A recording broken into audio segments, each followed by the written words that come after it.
Hello and welcome to another episode of NewsX podcast. I'm joined by Insha Ghai, and she is a content creator who just received the Shakti Award for Lifestyle Content Creation. Thank you so much for coming here. It's an absolute honor to host you. Thank you so much. It's great to be here.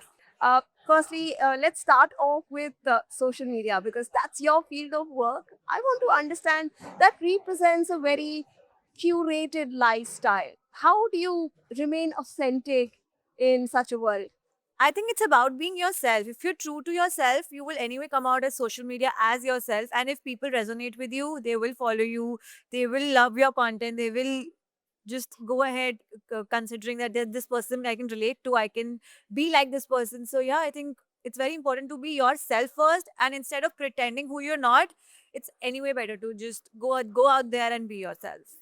And I want to understand you just received the Shakti Award at the We Women Want Conclave 2026. So, what does this award mean for you? This is a huge milestone, I would say, for me because it feels really nice if your work gets recognized. You see people are resonating with your content and they appreciate it. So yes, absolutely. I think if I could add a little to the society. You've spoken about adding to the society. Being a content creator, you have a reach that reaches millions, but it comes with a responsibility, right?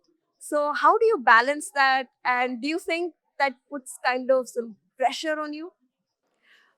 It's in such a society where people get inspired so easily. You see social media, they're not going to do the fact checks, they're just going to believe whatever is coming around. So I think it's very important to be authentic on social media instead of just stating whatever comes to your mind. Just be very vocal and very exact about what you want and how you want the people to perceive it. And yes, this comes with a lot of responsibility because if you influence people in a wrong way, it's definitely not good for the society. Okay.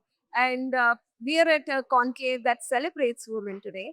So, I want to understand what have women content creators actually brought to the digital culture in India? I think being on this social media for so long, I believe the way women are supporting women, it's insane. I mean, you don't see women supporting women in a place in a reality, but the way they support each other on social media, you get so much of love, so much of consideration from strangers. The women you don't know, and it feels so empowering. And also, of course, it's a source of income for a lot of women now. So absolutely, it has played a huge role as a women in the part in society. And before we wrap this up, I want to understand if there is an advice that you want to give to all the young girls watching you who want to become like you. What's one advice that you would give them? I believe do not listen to anybody. Listen to what your heart says because that's the place where you have to be. You have to answer at the end of the day. That is where you belong. So just listen to what your heart says and go ahead with And it. what does Shakti mean to you? Shakti means coming out of whatever life throws at you. Just come out of it. That is Shakti. Thank you so much. It's an absolute honor and congratulations on your award. Absolute pleasure.